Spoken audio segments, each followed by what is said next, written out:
What's up, guys? Welcome to my glorious pantry slash office. If you happen to know my wife and I, you'll know that we absolutely love to cook. I've been a chef since I was 18. We just love preparing food for people. If you've ever been to our parties, you know that's true. Along the way, we get a lot of requests for recipes. Maybe people want to know how we prepare stuff. Well, I felt like cooking today, so let's learn. I'm going to be cooking a recipe that's really easy, really quick. You probably already have the ingredients in your fridge, and if you don't, probably only cost you a few bucks at the grocery store.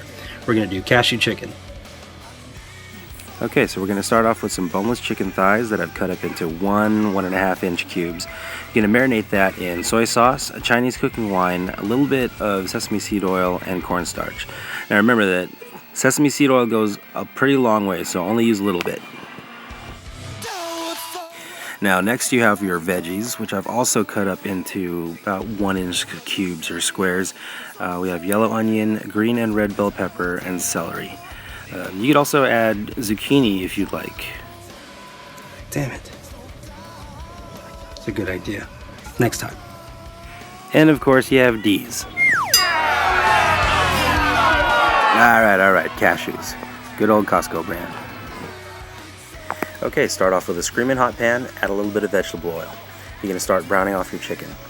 Now you want to make sure that the pan is hot enough to get that good sear and those sugars on the outside of the chicken start caramelizing.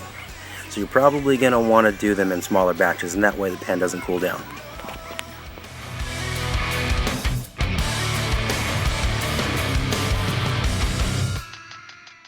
After you're through browning your chicken, just set them off to the side, and now you're going to start sauteing your veggies.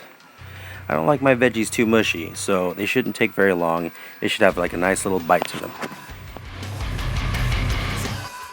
Next, I'm just going to add a little bit of chopped garlic. Usually I'd add a little bit of chopped ginger in there as well, but I didn't have that, so I just used just a pinch of ground allspice. Just continue to saute that up until it gets nice and aromatic.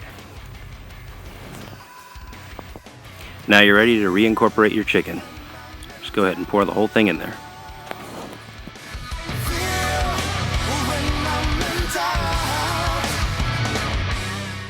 Now add your cashews.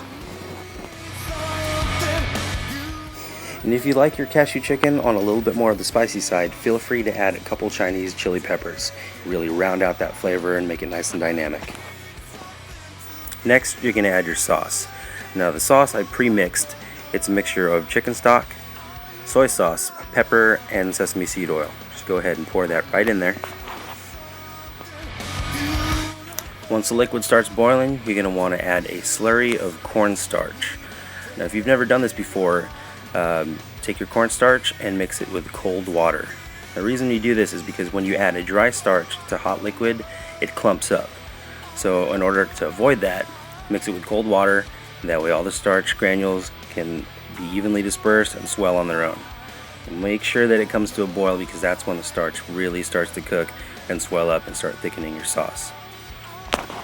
Also, be sure to use cornstarch instead of flour, because cornstarch will give you that really good glaze consistency.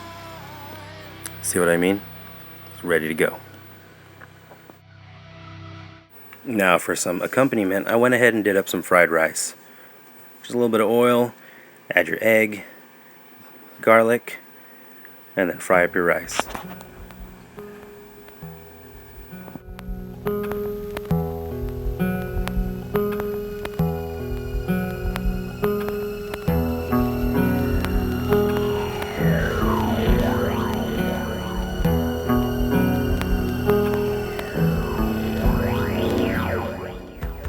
Little bit of chopped green onion, and you're done.